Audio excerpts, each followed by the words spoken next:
Hey, what is up everyone? This is Nishi from MST.TV here, back with another Market Watch episode. We're covering a couple of different things today. First off, we're going to look at a few of the main cards to come out of the 2021 Megatins and see what I think is going to happen with them moving forward. I was going to do an entire video on them, but I feel like the prices in general are just so low that I would have been repeating a lot of the same things over and over. Anyways, we're also going to take a look at some cards that have seen an increase in meta play over the last little while as the format has started to establish itself, and see what cards are currently most in demand now that the Megatins have finally had a chance to settle down into the market.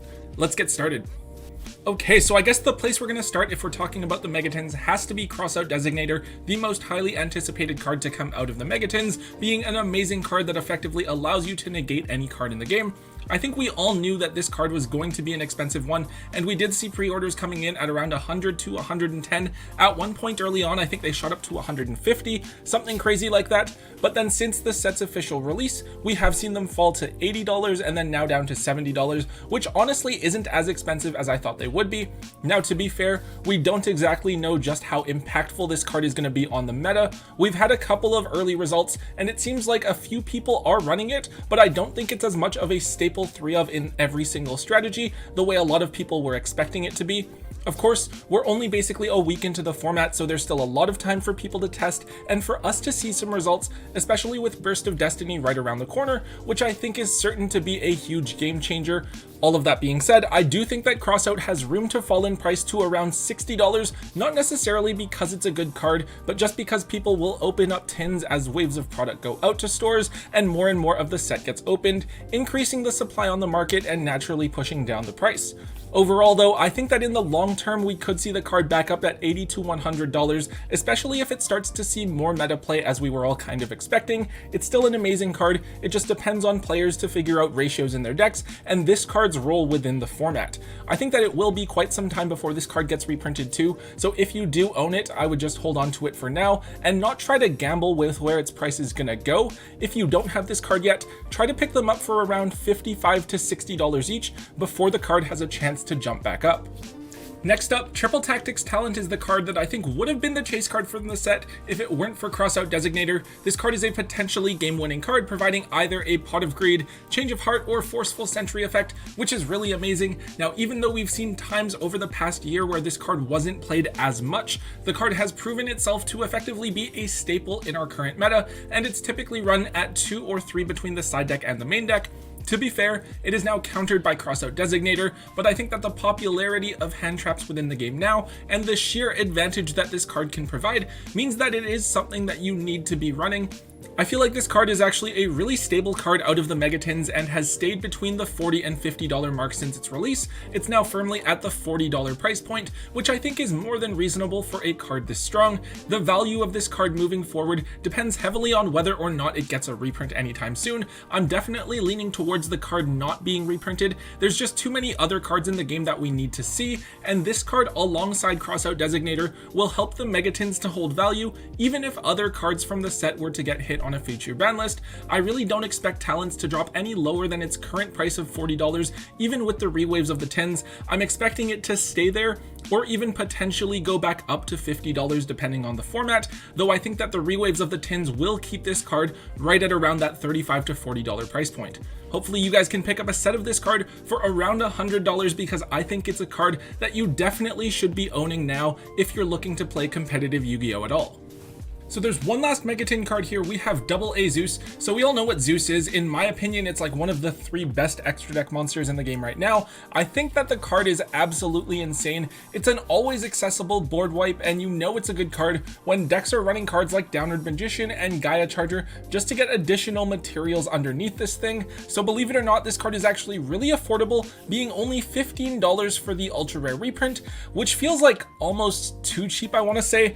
To be fair, unlike with Crossout or Talents, I think that you usually run only 1 copy, maybe 2 copies of Zeus in your extra deck, and I think that this card being so cheap really just shows how much of the Megatins are being opened and how much those openings are driving down the prices of all cards other than Crossout or Talents. Maybe I'm wrong with this one, but I feel like this is a pretty solid pickup at that $10 to $12 range with a lot of potential to go up more as meta decks run it. I feel like with only 1 reprint, this card should easily be around $20 to $25, and maybe that's what this card's price would be if Crossout Designator weren't in the set in the first place.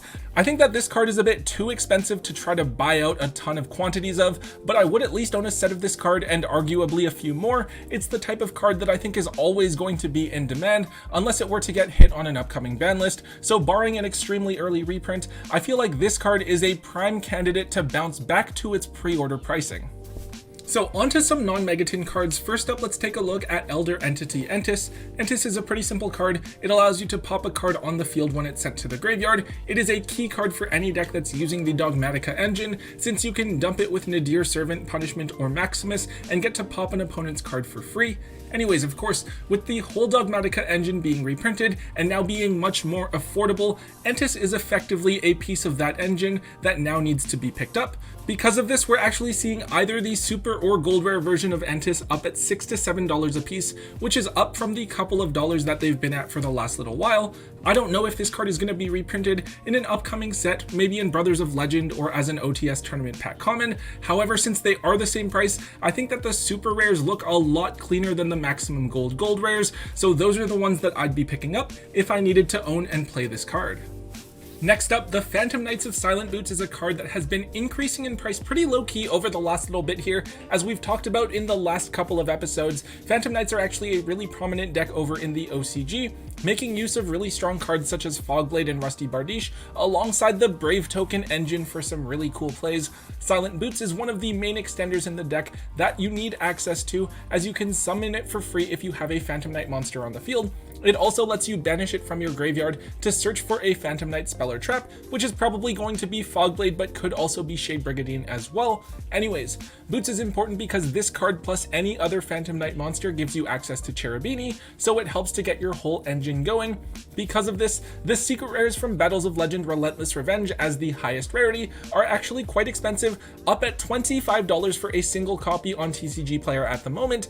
Even the lower rarity printings are trending up, as the supers are up at $7, and then even the commons from the legendary hero decks are $3 each.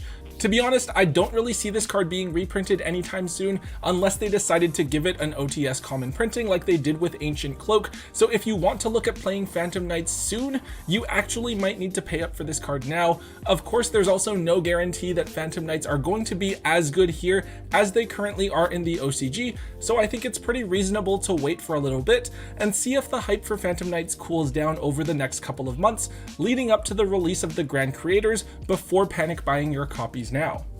Speaking of Phantom Knights, let's briefly jump over and take a look at Leviair the Sea Dragon. This is a generic rank 3 monster that has a pretty simple effect. You detach a material from it to special summon a level 4 or lower banished monster to your field. So this is an amazing card in Phantom Knights being a rank 3, since you can summon back a Silent Boots or an Ancient Cloak that you banish to search with and then turn it into an extender. In fact, I believe that this card is actually played at 2 in a lot of Phantom Knight decks. Anyways, I'm looking at this card here because the super rares from the 2012 tins, back before we had Megaton sets, is currently at $17 lowest on TCG Player. I think there are a couple of people that have like 0% feedback selling it for lower, but $17 is the cheapest from like a verified seller. However, according to the sold listings, none of them have actually sold at that high of a point. I think that the highest sold listings are $12 and $13 for lightly played copies. So I guess $17 isn't terribly far off. The other surprising thing is that the commons from the legendary hero decks and the shatter foils from the battle pack are each $7 to $8 each, which is crazy because I remember taking Leviairs out of bulk bins.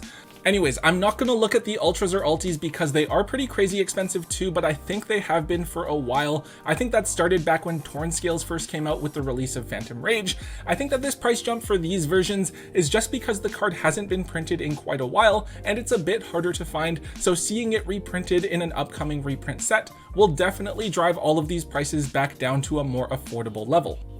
Okay, so most of you guys will probably already know about this one. Bururu Adignister is an Adignister card from Ignition Assault that wasn't reprinted in the 2021 Megatons. I don't know why exactly it is that they chose to ignore it, but it's whatever. The card is a tuner for the deck that also gives you a Foolish Burial effect on summon, and then if you synchro summon with it, you get to revive a monster from your graveyard, which is kind of cool.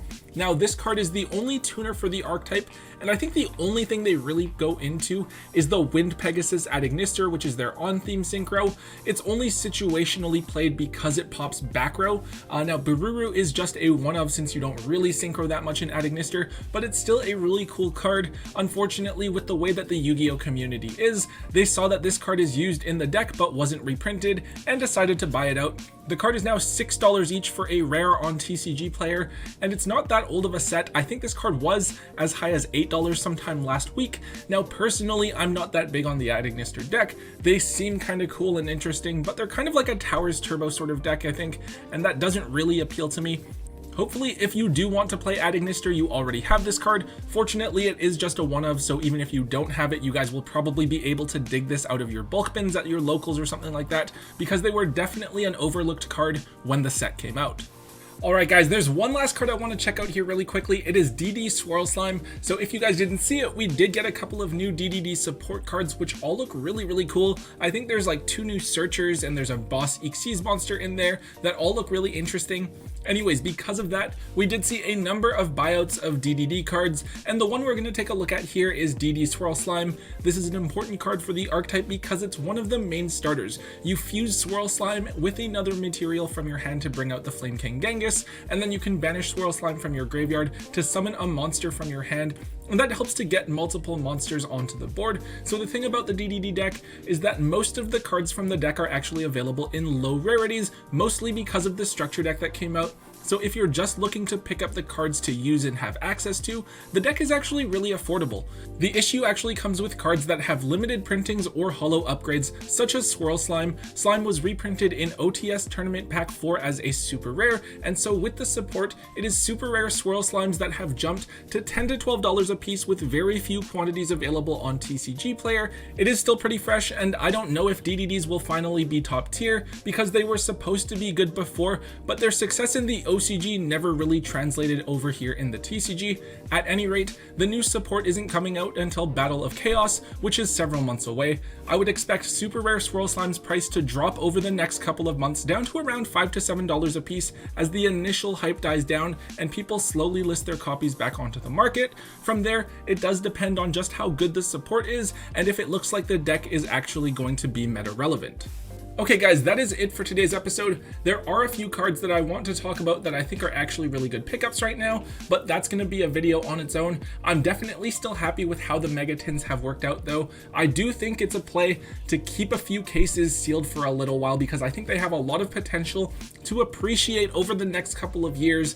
Anyways guys, if you did enjoy today's Market Watch episode, please make sure that you hit that thumbs up button for me and let me know. Also make sure you leave a comment in the comment section down below. Let me know what you guys think about the cards we talked about today and what other cards are trending on the market so that I can cover them in a future episode. Also, if you haven't already, make sure you hit that subscribe button to get all of the latest and greatest content from both me and Tombox here on the channel. And until next time guys, don't forget to hold on to your MST.TV.